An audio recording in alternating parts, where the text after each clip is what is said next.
Yeah, what's up, everybody? We're back with episode number 9 of the Talkin' NASCAR podcast. I am back, joined by Hitmaster, and I'm joined by Jackson.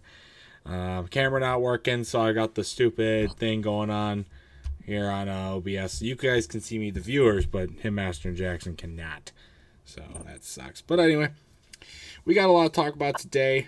Texas is in the books, fourth race of the playoffs, and it was probably crazier than most people expected Texas to be. We'll touch on all of that.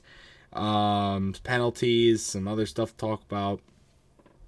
It'll be all set. We got some other rumor responses, a lot of rumors to talk about that have been going on. A couple confirmed things, silly season-wise, some other cool little touches. And at the end, we will touch on all 3 of the playoffs, Xfinity, Cup, and Truck, and preview Talladega, which is coming up this weekend. So I agree.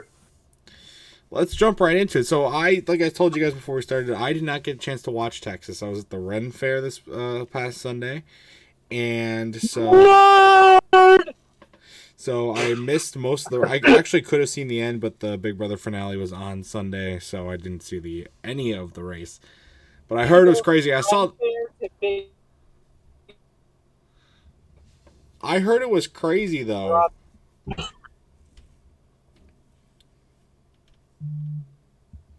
Like, I heard there was like a ton of tire failures. I heard there was fights. People got penalized. Like, who watched it? Like, yeah, pretty much. There was basically normal Texas stuff. People fighting. Yeah. Denny Hamlin fighting with Hendrick drivers. Pretty normal stuff. But like, so a couple big things I want to touch on. First of all, what the fuck is going on with the tires? Looked like every caution that they showed on the highlight video that I got to watch, it was all tire failures that happened, or something related to that. Like Harvick had a tire failure, Chase Elliott had a tire failure, Cody Ware had a tire failure, which led to a very scary accident. That I watched it, and it looked very reminiscent of Dale Sr.'s crash that almost killed him. The angle of impact and everything. But thankfully, Cody's okay. So that's kind of not. Ligaments in his ankle. So nothing's broke, but he's definitely sore. Yeah, I would be sore after a wreck like that too. It was also a long race. Like there was a lot of lightning delays, and there was like a bunch of other crap. Like, it's a long race. Like, seriously, like, why couldn't we get this at Bristol? Like, Bristol is so short. This one was like 6 hours. Why couldn't we get that? There are 14 cautions total. You don't count the stages. That's 12. So it's still a high amount. But again, a lot of tire failures. And then, of course, there was some fights, too. I mean, you said Denny Hamlin got in some altercations. I heard about that. I didn't actually, like, see that. What went on there? I didn't. So, Denny go ahead. Basically did to William Byron what Joey Logano did to him at Darlington, except it wasn't for the lead, and it wasn't near the end of the race. And William stood up for himself. Now, he bumped Denny on the front straightaway, but Denny spun out. And so Denny went into rage mode and basically did what he did to Chastain at Gateway under caution. And NASCAR did absolutely nothing on neither side. Okay. So Well, they gave a penalty to Byron, which I thought it was pretty harsh. It was 25 points and 50 grand, which I thought was ridiculous. He clearly didn't need to spin him out. But, you know, and then the other penalty was for Ty Gibbs, who basically raged at Ty Dillon and moved him into the pit lane, which I thought that penalty was fair. That was like 20 grand and 2,500 points. I was like, yeah, that's fair. Someone could have gotten seriously. I did see that they stood on pit road. From what I saw, because I was watching this NASCAR Race Hub thing from a couple days ago, and they were with Brad Keselowski, and Keselowski showed everything, and he goes, you have my teammate Chris Buescher trying to fix something, and when that happened, there was 2 NASCAR officials right there that could have gotten hit from that situation. I mean, it's not just the officials; it's people who are in the Now, pits. who cares about the officials, frankly? We have to look out for the officials that actually want to work these events still. Like, there's not many of them left, and who is left is like super old, so we have to take care of them. The reason why there are pit crew rules, okay, is there were 2 incidents. There was one in 1991 where there was a fatal crash.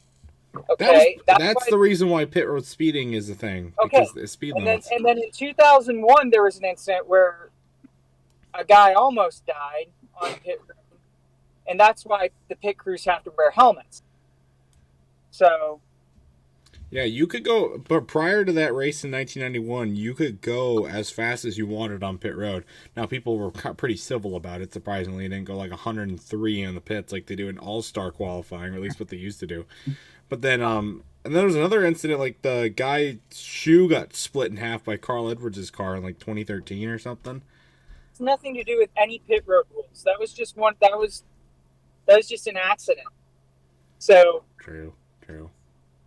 Stay on topic, Tyler. Anyway, so yeah, but I guess the main point I want to take from this is people are pissed.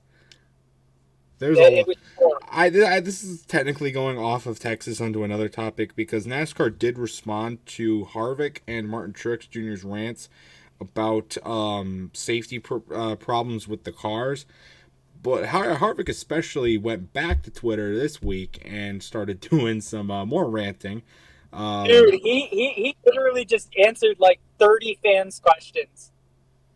It was awesome. I didn't read the full extent of the rants, though I know they're basically probably all about tires because that's what happened at Texas. Is every single tire known to man blew. Well, I think there was one question about tires, but dude.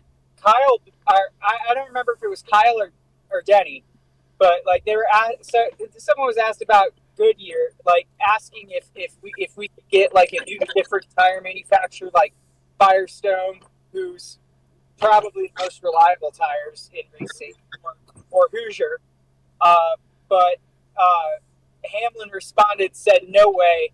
Goodyear shoves money down NASCAR's throats so much so we all get time for free. I'm not surprised. I'm not surprised if they're shoving money down NASCAR's throat just to and listen, if Brian Transfer's still in charge, 3 drivers would be fined for actions detrimental to stock car racing. I can promise.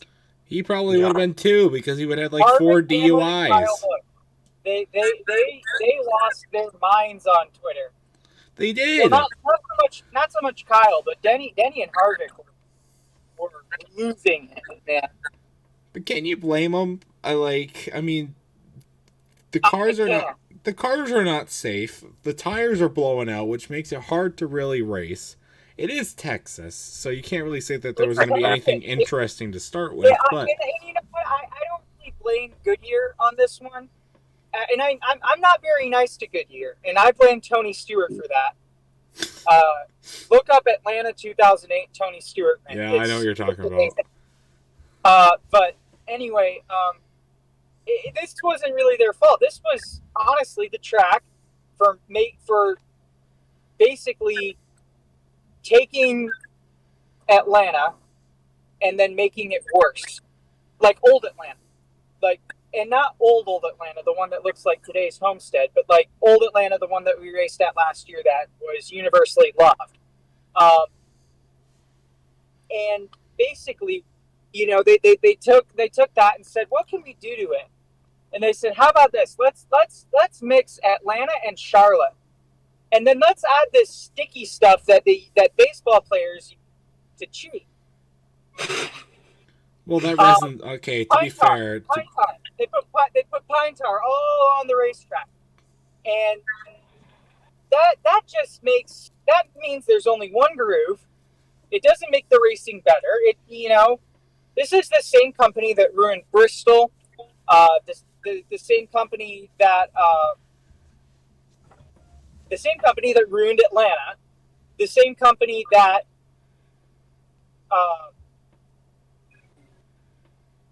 can't decide on a date for Sonoma. I mean, SMI is one of the same company that called NASCAR sports entertainment, which, if you don't know, is a derogatory term for wrestling. It's not derogatory, but some people think it's derogatory. So wild, absolutely wild. SMI and Marcus Smith just need to stop. I'm putting a roof on Bristol, which honestly, in theory, sounds like a good idea, but it sounds like a lawsuit waiting to happen. Yes, because you want to put 40 cars that are spitting out exhaust in an enclosed space. Yeah. That sounds like a great way to mass murder about 150,000 people. Exhibition of it? I bet. Sure, why not? But I don't What's see the difference of putting a roof on it in an exhibition versus a cup race? You're still going to have people dying. I could see it if it was like a retractable roof. So, like, if it's a race, you got to make sure it's open, no matter the case. But if it's like, that doesn't forget anything I said. I thought of it, and I was like, maybe if it rains, maybe put it over. But yeah, like you said, there's still smoke and exhaust coming out of the race cars. Yeah, so they either just have to really have really good ventilation systems or not. I think that's why there's no enclosed NASCAR races. That there's a pretty good reason why that's probably the case. Honestly, though, I mean, going back to the resin shit, like that was a bad idea, because what they did for Bristol specifically with that was because Bristol used to be a one groove track till they reconfigured it and tried to make it a multi-groove track. When they put concrete on it, it was mixed reviews. Like, some of the drivers liked it, some of the drivers hated it, but the fans all loved it when they first, when they just did it with concrete. And then what they did is they reconfigured it with resin and with different angles, made it a track, and it just, I don't know. I forgot to mention, they also tried claiming that Kentucky was going to be a crown jewel race. Do you remember that? Oh my god, I remember that. Now it's not even on the schedule. Oh Lord, fuck them. Anyways, to wrap up Texas, we have to ask this question. This is more going to be appealing to the football fans out there, but being the context of this race, it makes sense to ask this question. Okay. Is Texas back? No. My answer is no. The track or what? Yeah, this is the NASCAR podcast. No. It's time to get a bulldozer. And I have two ideas for Texas, okay? One, demolish it completely. Two, and this is the one I really hope they do, because it would show a lot of initiative, turn it into a 2-mile racetrack and make it into what California isn't going to be any soon. Because that's a track that most of the drivers and fans like. And in 2024, there's only going to racetrack, Michigan, and at one time there usually has been two mile racetracks, whether it was Texas World, which that's another story, or Michigan, or California Auto Club, and I think that for Ontario, that's a weird track. But anyway, that's something that I think they should consider. Definitely have to do something about it. But who knows? And they kind of they spent like so much money on that facility. They kind of have to try and make it work. But we'll see how that progresses. But the pain of Texas is over for yet another year, and we can and it doesn't have an all-star date next year, so we don't have to worry about it till next playoffs. So at least we can rejoice in that and hopefully bask in some good racing. So hey, Texas, you know how us Michigan fans no, feel. I say good racing, but with about 70 tire failures and about 6 engine failures per race, it's hard to really have a good race anymore. Right. So we'll move on to some other silly season stuff. We will talk about Talladega and the playoff picture a little bit at the end of the podcast, but big rumors have been going around this week that Kyle Busch is going to run the Indy 500 for McLaren. Apparently, they've been in some very, I forget what the wording was, like not deep talks, but deep negotiations. Yeah, I think that's what it was. But yeah, so it hasn't. Nothing's like officially been announced yet. I think with this new deal. Let's see where it goes, but I don't think it's too far fetched to see Kyle run the Indy 500 since Kurt ran it back in 2014. He did pretty good. I think he finished in the top 10 in that race. So personally, now do I think he would do as good as Kurt? Probably not. He'll probably again blow a tire, blow an engine, because that's what he's been doing the last 4 weeks now. But. No, that's NASCAR. This is Indy 500. He has won the Brickyard 400 before, so maybe, you get that going on. But honestly, it's for McLaren too, which, they haven't really done much since their return to IndyCar. In retro, at least for the Indy 500 perspective, so. Please don't define my iPhone when I'm driving on Cedar. What? Someone did.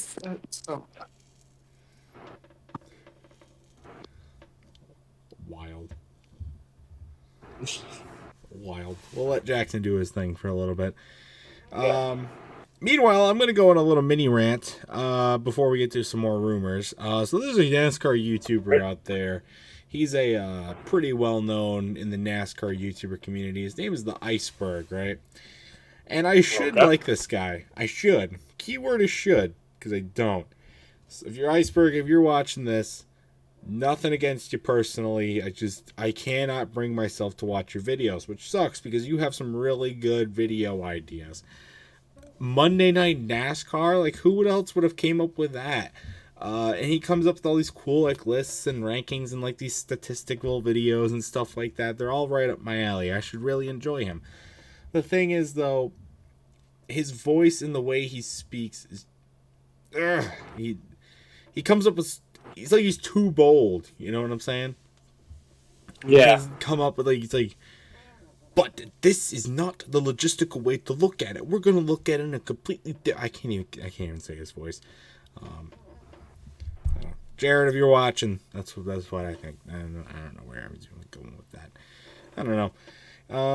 They actually have a podcast too, and they had who do they even have on? I forgot. They were doing theirs tonight. Let's see. Oh, they had Emperor Lemon on. Oh yeah, I forgot. It's crazy, right? This guy, I watched his videos like 10 years ago, making these YouTube poops about SpongeBob. And then I come to learn that he's a NASCAR fan. Like, who would have thought? Who would have thought that? That is insane. Right. Shout out to you, Imp Lemon. I'm a diehard fan of yours. I like your old content and your new content. Anyway, let's see what else maybe we can touch on while Jackson gets back. A little touch of thing. Kurt Busch seems to be okay. Because he's gonna be at there. He did a charity thing at Charlotte. I believe that's where he was. It was like a kids children's foundation, and he was like helping paint some of the walls and stuff. He seems fine. I mean, he's out posing for pictures. So honestly, I think him calling it a season was more of a safety precaution, if anything, because I think otherwise he'd be fine to race, but at this point it's too late. But honestly, if we're going to find out a retirement announcement, we're probably not going to hear it until the off season. So I'm not going to touch on it too much before that. But Right. I guess we'll just continue. We got more IndyCar rumors as well. Apparently, big rumors that Trackhouse is looking to start an IndyCar team. I don't know exactly when this would take place. Probably in the next couple of years. And I actually, I had some I had some notes on this. I forgot where they went, but yeah, Who would drive them? That's my question. Who would? I don't know, because personally, I think it would be cool because maybe for like the Indy 500, maybe they do like a double duty. I think it'd be cool to see like Suarez in a car, or even I guess even Chastain. Still in there. But honestly, I can't. I mean, if they're going all in to do a full-on team, I feel like if they were just going to do the Indy 500, I feel like they would probably just team up with a regular IndyCar team and then put Suarez and Chastain in like a one-off ride. Here they're doing like a full-on team. I guess I can't be too surprised. Pitbull, you know, pretty. Well, what should I word say? What's the good word for this? Enthusiastic. That's the best word that we're going to come up with because I can't think of anything better. So, yeah, I guess no like announcements have been made of like they're actually starting a team or who are driving for them. So I guess we'll keep some good tabs on that and see what possibly happens. I think it'd be pretty interesting. Then we'll talk about the NASCAR. The ARCA series is starting to really go to shit. Apparently the fact of the matter is that they're getting heavily criticized for just being a big demolition derby league, and they're not getting enough revenue and money. And what is this? And it feels like ARCA. They're going to tank because they're losing sponsors. And again, that comes back to all the wrecks and stuff like that's been going on. Well, hold on. We're talking about ARCA. Oh, ARCA. Okay. I thought you were I thought you were talking about IndyCar. No. And I was like, huh? No. They're not. They rarely wreck. I was like, the only time they wreck is usually like on an oval. The Black Flags Matter did a couple of good videos on the ARCA series' issues, which have seemingly only got worse between the times he uploaded those two videos. So I definitely recommend going to check those out. But and honestly, every video Black Flags Matter puts out is great because first of all, he's got a great speaking voice, unlike the Iceberg. Sorry, and he can read a script, unlike the Iceberg. So. I like how you guys just full on hate on him. Now I'm going to be honest. I don't hate the Iceberg as much as NRF. Why? What's NRF? I've never heard of him. Oh my gosh. Go on his Twitter, please. Oh, well, that's why you hate him then. That's Twitter. Well, I'll stay away from that. Thank you very much. He said some interesting things. I'll just say that. Twitter, of course, going to say some interesting things. That's where all the Harvick and Hamlin rants have come from. It's Twitter.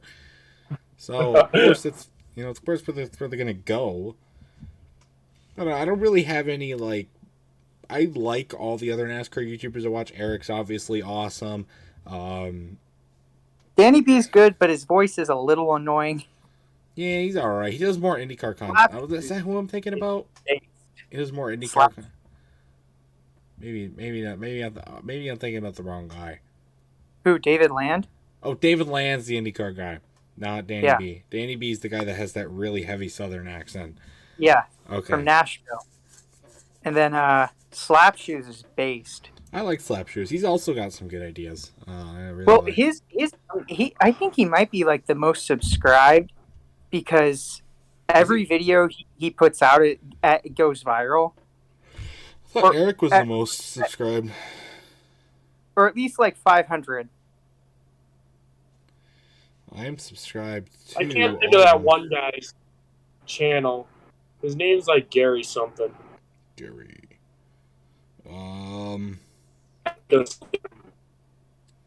Probably thinking of someone else. But... right. Anyway, Yeah, I think I forgot to mention this when I talked about Bristol last week. I didn't see any of them there. I know Eric wasn't there.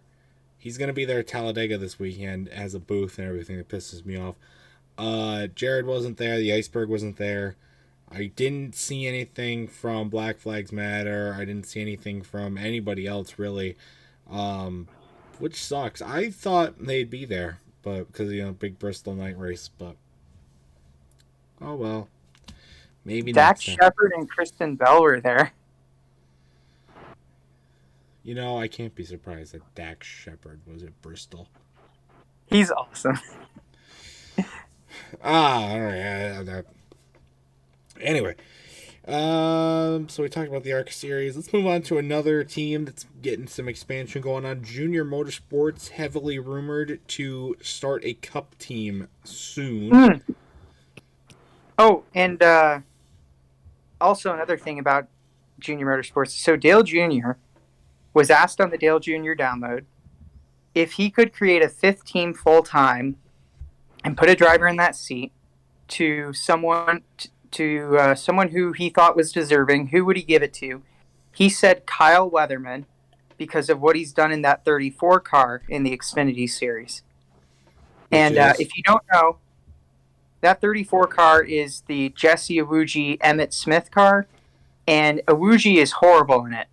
But sometimes he'll sit out a race and put Weatherman in it, and he kills it. He always gets a top 10. So, yeah, that's irrelevant. But anyway, keep going. Sorry. Anyway, yeah, so they're rumored to start expanding the Cup. I don't know if Junior himself has been asked about this. I feel like he has. But it'd be kind of interesting to see who drives for him.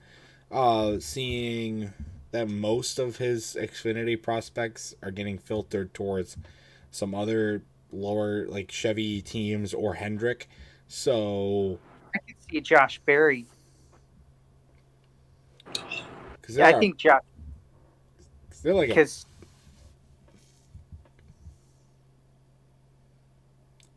But I wonder if I wonder if there's going to be maybe a little bit of help. Well, no. They would be a satellite. Yeah, they definitely would be a satellite. Because they would have to get the money from one of the teams that they know very well. Oh, Hendrick will definitely support them. It's no doubt about that Hendrick is going to be the funding team for that. But because Junior drove for Hendrick, so it wouldn't be too big a factor there. But I don't know. I mean, I think it'd be pretty cool to see him driving in Cup, but I still feel like that I don't know how competitive they'll be, being how many competitive Chevys there already are. But it would still be pretty interesting to see, because Dale Jr. fan, gotta root for the Junior team. Come on now. We'll see let's see how that goes. Hopefully, like this Trackhouse to IndyCar thing, Kyle Busch Indy 500 rumors, Junior Motorsports to Cup. Like, I hope we get some information about these before the season ends or right after the season ends, because I feel like if they're going to happen, probably not going to happen in 2023. None of these, well, except for the Kyle Busch going to the Indy 500, but most likely they'll happen in 2024, and they'll be announced in late this year or early next year. So I'm hoping we get the opportunity to see that. So another cool thing that happened this week down at the Martinsville Speedway, which NASCAR will be going to in 3 weeks from, well, not 3, 1, 2, 3, 4 weeks. They'll be down there in about 4 weeks from this going live. But they ran late models there a couple days ago, so always cool to see that happen. Late models are usually ran in more like the quarter-mile tracks or stuff like that. I don't know. I heard a lot of news about this. Is that something that they regularly do at Martinsville? Is run like late model events or smaller events, or is it pretty uncommon? I don't know, honestly. I know they've done it at small tracks, but I don't know if they've ever done them at like Martinsville or anything like that. I'm looking it up. So. Excuse me. Yeah, they ran this. It's called the Valley Star Credit Union 300. It was 5 days ago.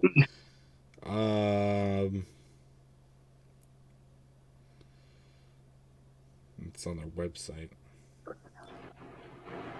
No, I don't want my email address. Shut up. Hello, we're here to reach you about your car's extended warranty. Oh, okay. So it was a... Okay.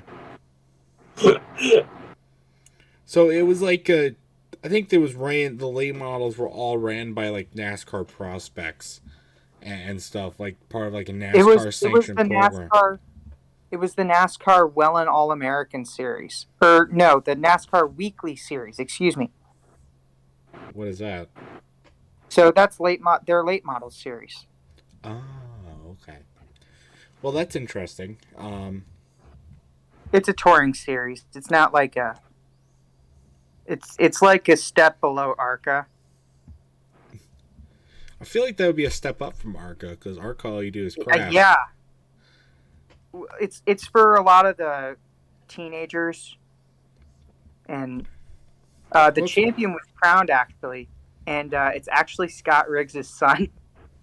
Funny, Scott Riggs. Yeah. What a bust. You know what? I don't know, because his 2006 season was pretty good. Yeah, but like when his first year with Evernham. Yeah, but like after that, it was downhill. I agree. He should have done better, because his Xfinity numbers and his truck numbers were really good. To be fair, the driver who took the 10 after Scott Riggs full time at a certain team called Stuart Haas Racing wasn't any better. No. So. The guy that took over from Riggs was Patrick Carpentier. Patrick Carpentier, I forgot about him. Who, from what I've heard, is all accounts a really nice guy and was great in Indy. He is. And he was great in Indy, but he was he struggled in stock cars, which is weird because he was very good on the ovals in Indy. So, but then again, so was Sam Hornish. Sam Hornish moment. You see what I'm saying, Mister? I was gonna say, in the Xfinity Series race for Talladega, Mike Harmon's gonna be racing. No, God, no. Mike Harmon. No. Mike Harmon for the 74. Mike Harmon statistically does better at tracks that are within a 15-mile radius of an Applebee's. That's a funny meme. Saw it a couple times. Certified Mike Harmon moment. Jeez, roast him, why don't you? Well, he seems like a guy who eats at Applebee's regularly. Now, to be fair, so do I. I don't drive stock cars for a living, so, maybe he's doing better than I am. Maybe I gotta start eating at Applebee's more. Well, I don't know. I wonder if his thoughts on Dark Berry Bash are. Oh, we should get Mike Tyler, I need you to check something because I just put something in general. Why? Oh, no. Just look. I'm scared now. Oh, my Mike Harmon moment. Why did you say N before it? I don't know. Halloween 26. Mike Harmon. I gotta love Mike Harmon. No, he'd be cool to get on the podcast one day, I bet. We gotta eventually start getting like drivers or like crew chiefs or some on the podcast. We have to. If we make it, yeah.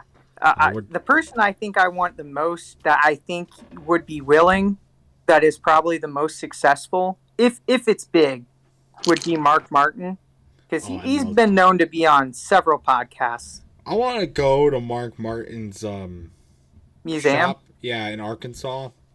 And meet him there, because apparently he meets up with people out there and stuff. He does. Well, he travels across the country in his RV with his wife. Yeah, but I've seen a lot of videos like small YouTubers Yeah. like meeting him there and getting to talk to him. He just like tours. And he'll tell stories about the cars, which is awesome.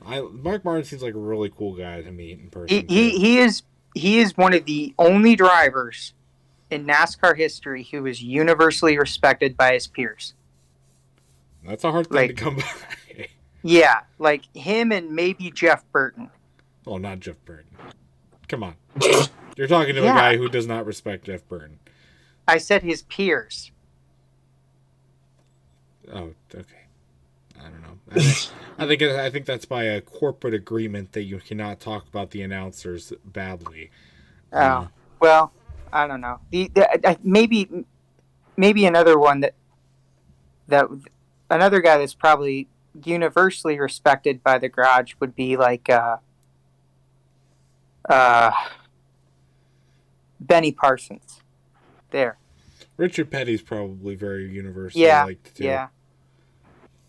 That guy, he's in his 80s now, and he's Davey still Allison, going. or not Davey. Bobby Allison didn't like Petty. Well, Bobby Allison can't remember anything anymore because of Pocono. So. Oh, jeez, you're horrible. I mean that in the nicest way possible, okay? Because you are terrible, Tyler. I actually watched a video about Pocono the other day about how dangerous it actually is. Dude, it was insane.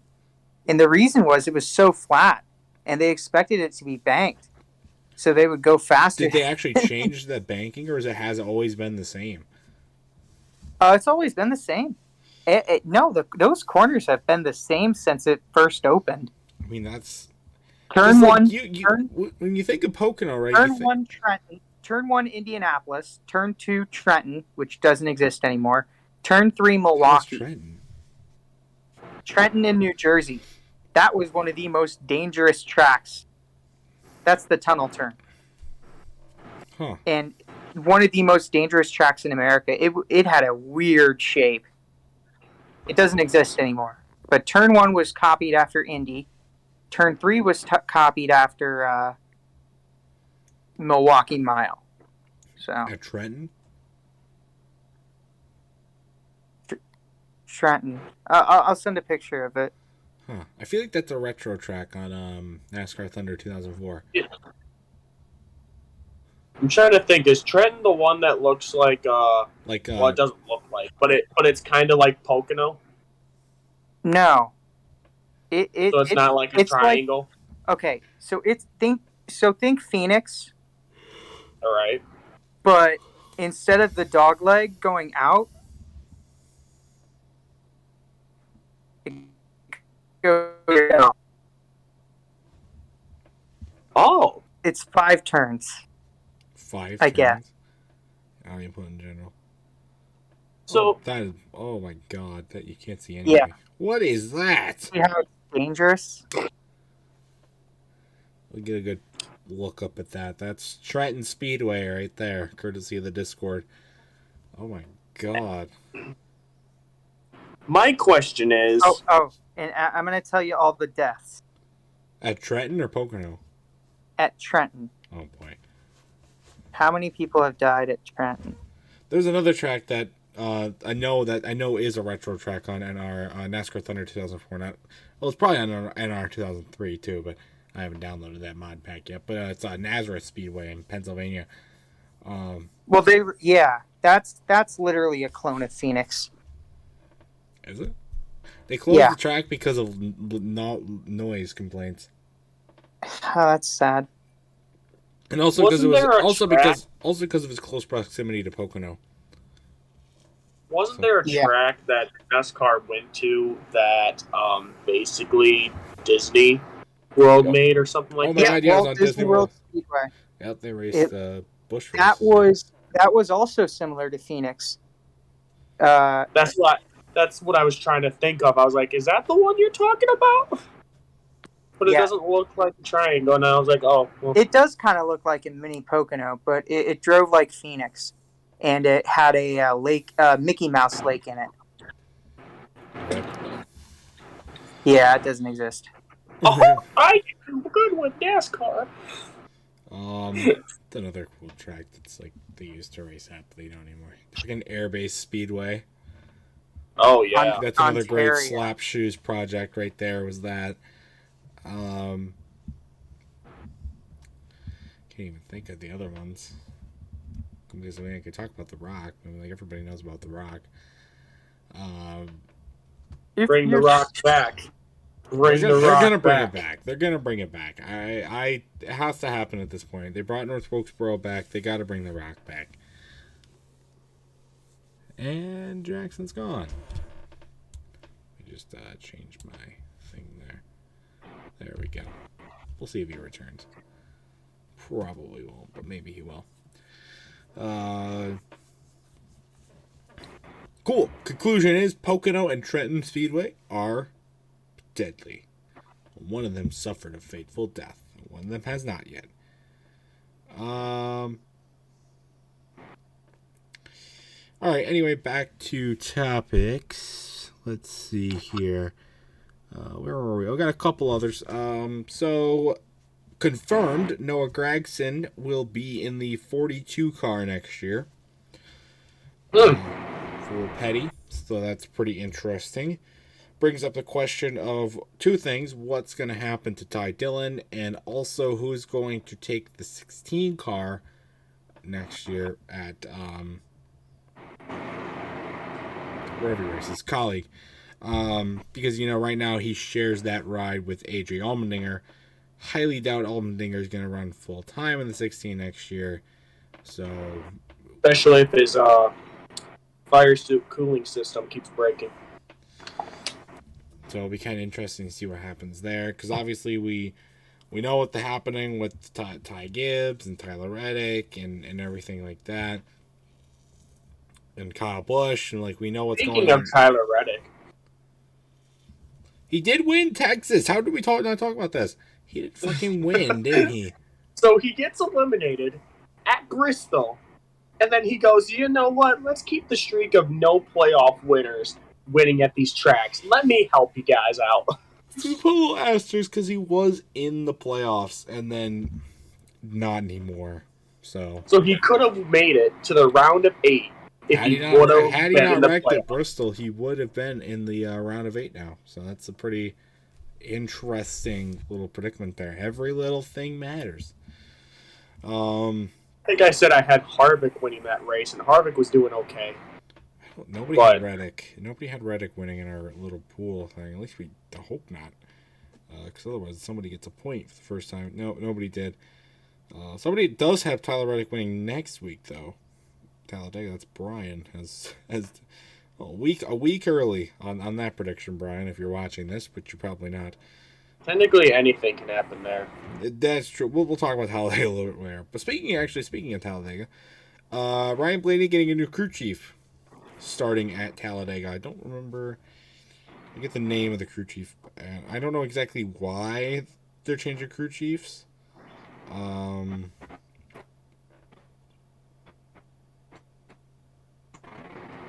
Okay, so it's a crew chief suspension of his current crew chief. Oh, okay. So it's because of when the incident that happened on pit road at Bristol. He I think that's true, right? Or was something that happened did he have any pit issues at Texas, or was with when was it? What driver was it? For Ryan Blaney, anything happen? Not that I know of. Blaney didn't do nothing at Bristol, so that's So he did, and nothing happened to him at Texas. Oh, he may have lost a tire. No, I think what happened was so in the playoff race at Bristol, Blaney had a tire issue. He came back down pit road, and the tire wasn't fully fastened, or it popped off. And then he did donuts with only 3 wheels in the pits, and was causing did donuts in the pits. So because of that, NASCAR wanted to suspend the crew chief for 4 races. Penske attempted to appeal that, but as of, well, the video is going up Friday, so this as of Monday, they decided to withdraw the penalty appeal. So the crew chief was able to go to Texas, I guess, because the appeal was still going. But post-Texas, they decided to withdraw their appeals. So the crew chief, which his name is Jonathan Hassler, is going to miss Talladega, the Roval, Vegas, and Homestead. So there's going to be a new crew chief coming in that will fulfill those 4 races. So we'll see if it does anything negatively or positively for Blaney's performance in the playoffs. But is the penalty really worth it? I mean, is that more on just the fault of the car or the tire, or? I think, in my eyes, it should be the tire that's the problem. Because if you think about it, I don't think it should be Blaney's fault. Anytime people get penalized for tire problems, it shouldn't be the driver's fault. It should be NASCAR's fault for not figuring out the next-gen car. Yes, it was put on the car from a pit crew driver or pit crew person, but still, it's NASCAR's car.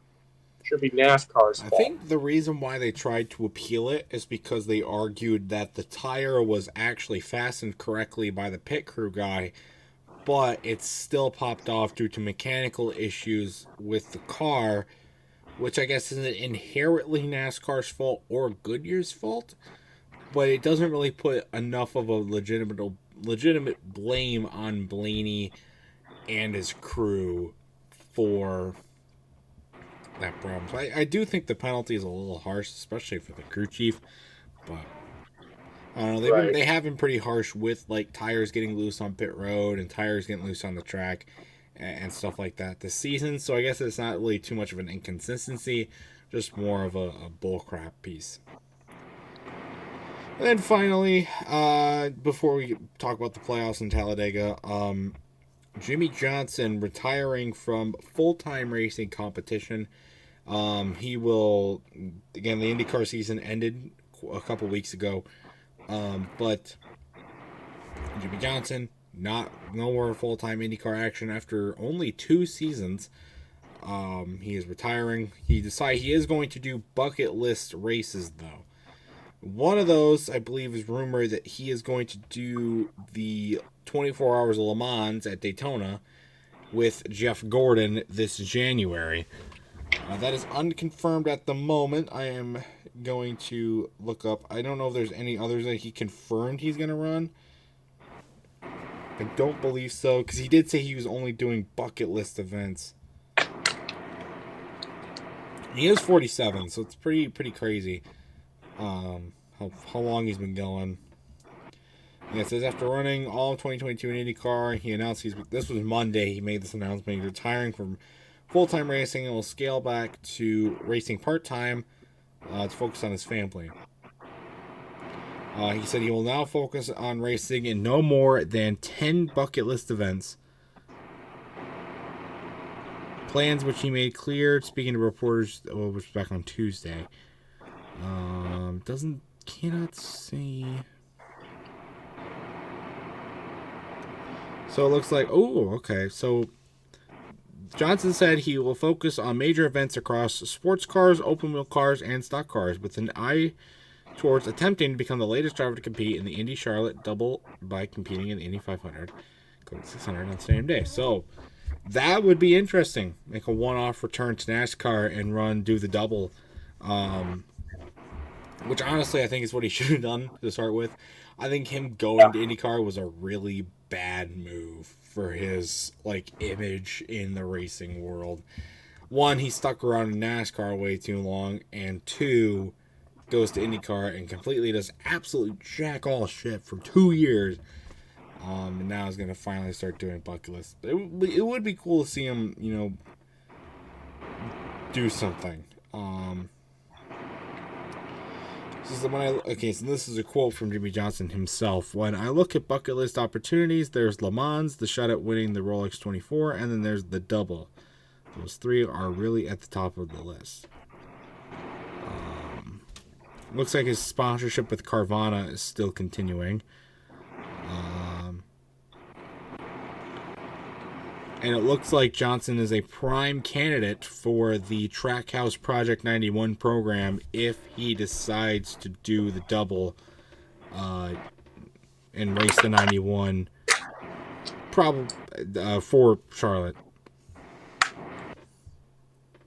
But Johnson has currently not had any extensive talks about his 2023 plans as of right now.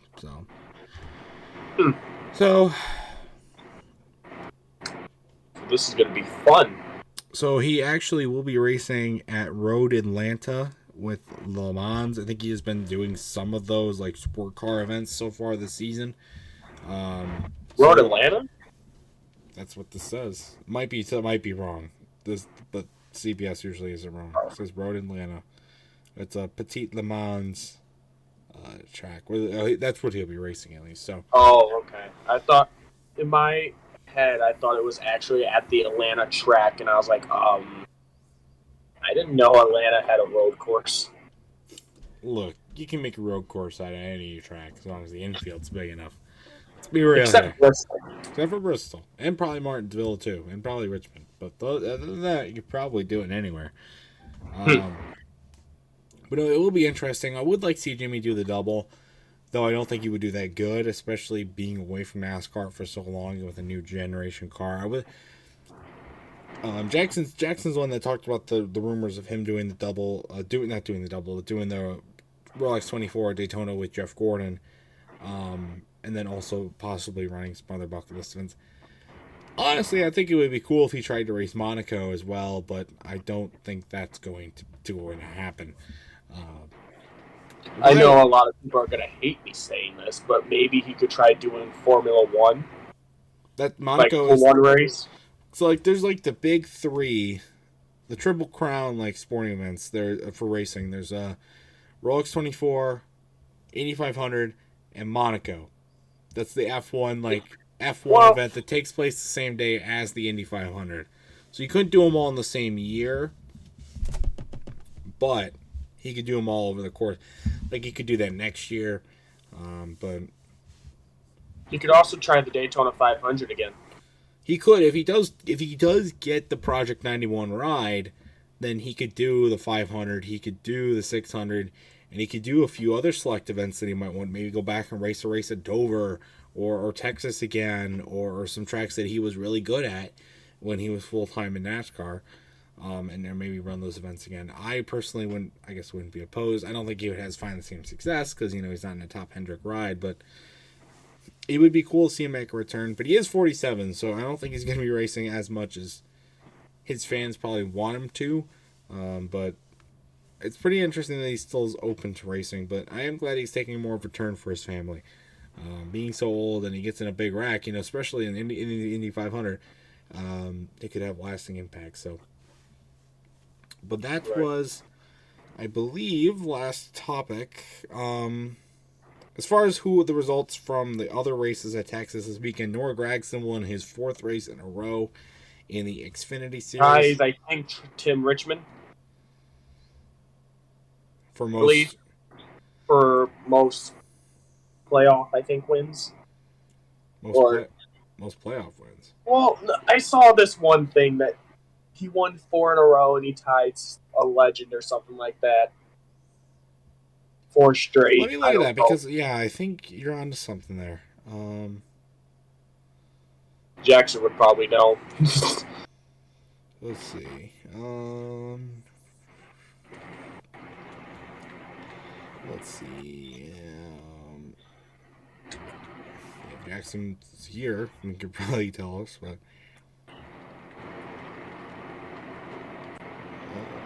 I don't know what. Yeah, I can't really see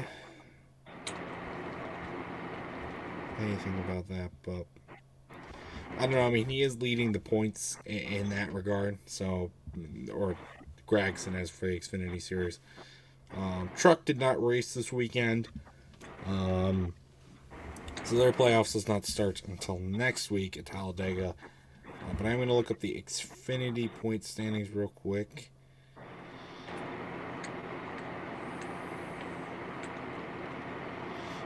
Just to make sure we get that. And then we'll do the Cup one after that. We'll preview Talladega and we should be done. So, yeah, let's see. Okay, and we go to images. There we go. Alright, so playoff standings. That is from August. I do not want that. That is after August. Is this it? No, that's not it either. Why can't I get in? Okay, so I can't get the Xfinity grid. Well, oh well. We do know that Noah Gragson is leading the standings for that though. So,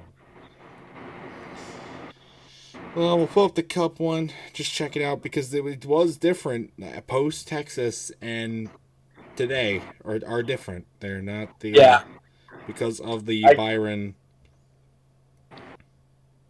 I can remember that Chase Elliott was 4 below, and I think now he's like 11 up. Or no, he wasn't 4 below. He was 4 above the cutoff, and now he's 11 above. Yeah. Fuck. I can't even find my images now. Just imagine if William Byron won that race, won Texas. Well, then the win would have to take away his win.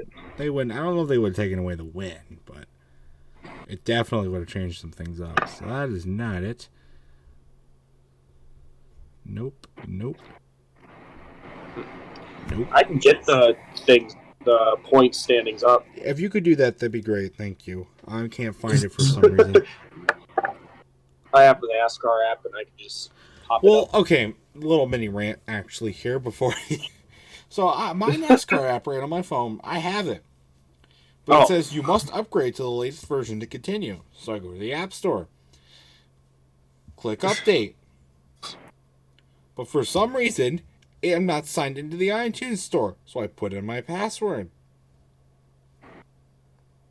Click download. And my verification fails, even though I already reset my password twice. See, that's happened every time when I've wanted to buy something. My thing goes, this is the wrong card, and I typed in everything. One time I actually typed my card in, and it just said, yeah, this is incorrect. I looked at it, I was like, oh yeah, I typed it incorrectly. I typed it correctly. It says you need to upgrade your card. I'm like, how do I upgrade this card? Probably means that you need to put more money on it. I don't know. But no, I had tons of money on it. Trust me, I had more than enough. But anyway. I don't know why my fucking verification fails. I have another app that I can't update because of it as well.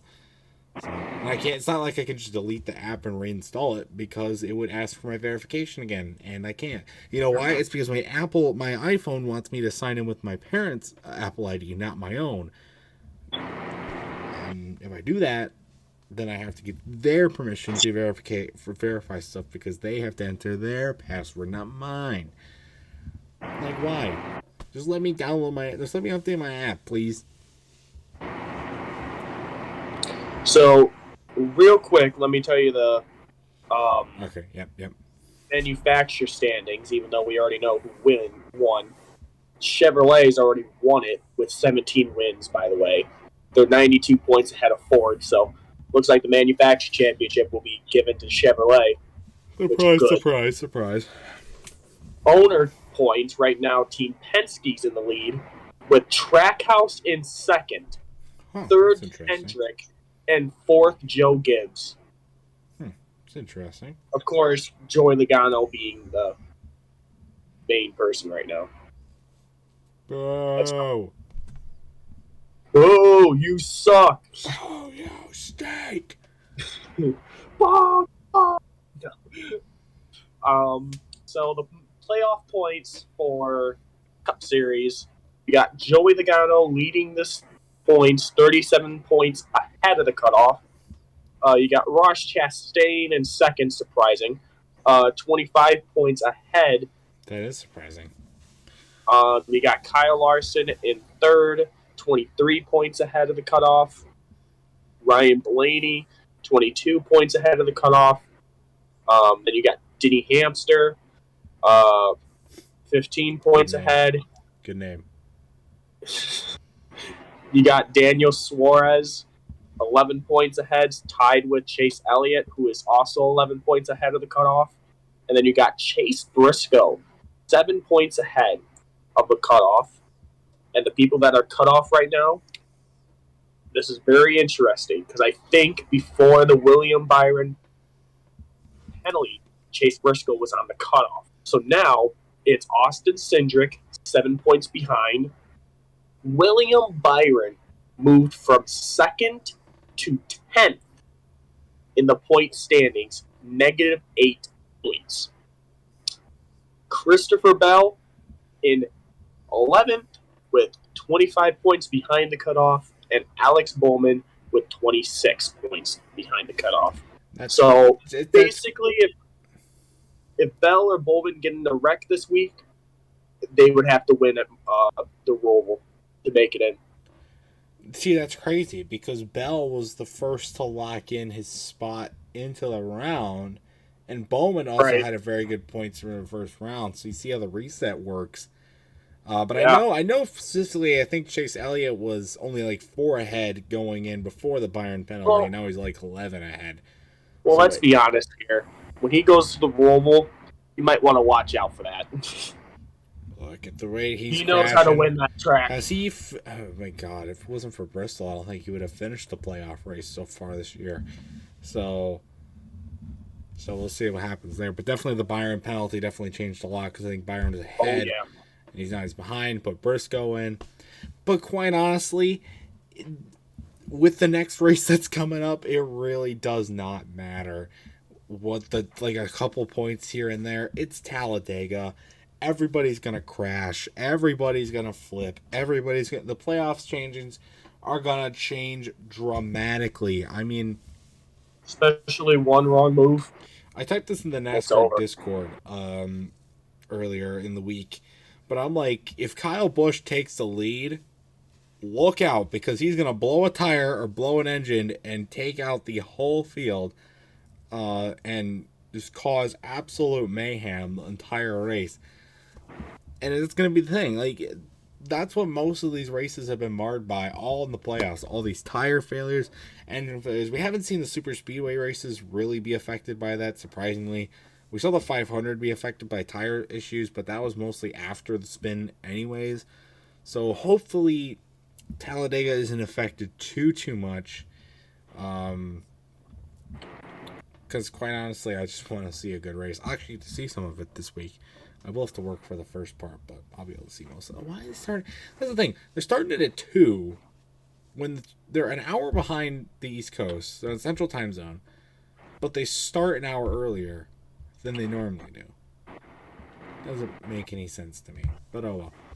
I digress. Not my prerogative to deal with start times for races. Anyway, even though the whole field's going to wreck in the first 5 laps, probably, we still have to make a prediction. So let's see who we think is going to win this race. Which guy, Hitmaster? Which do you think is going to win?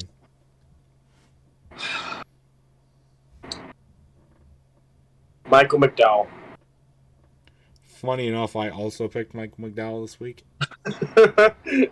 That is funny. I just have a strong feeling there's going to be another... He has had some strong runs this year. Sorry, let me rephrase that. Sorry. It's not going to be Michael McDowell.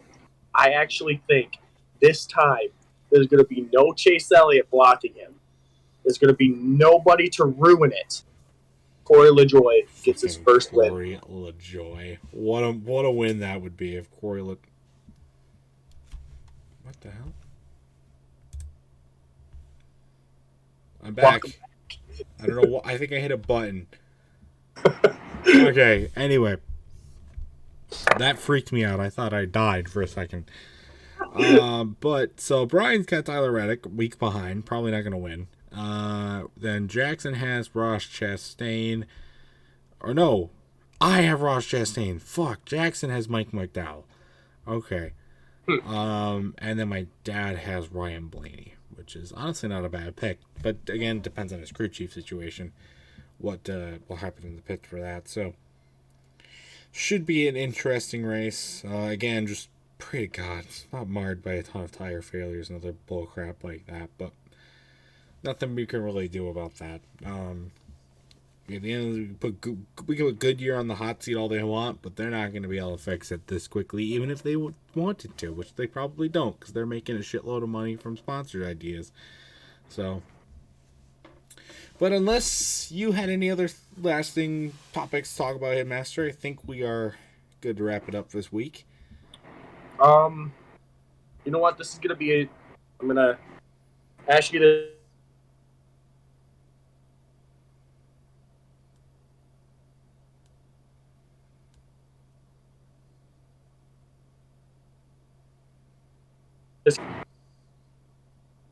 Did you hear me at all? No. God damn it. Okay. So, we usually don't make these predictions, but how many cautions do you think there's going to be? How many cautions? Talladega? Well, seeing there was 14 at Texas, I got to go with like 80. No. That was that much. Probably going to be up in like the 9 or 10 caution range.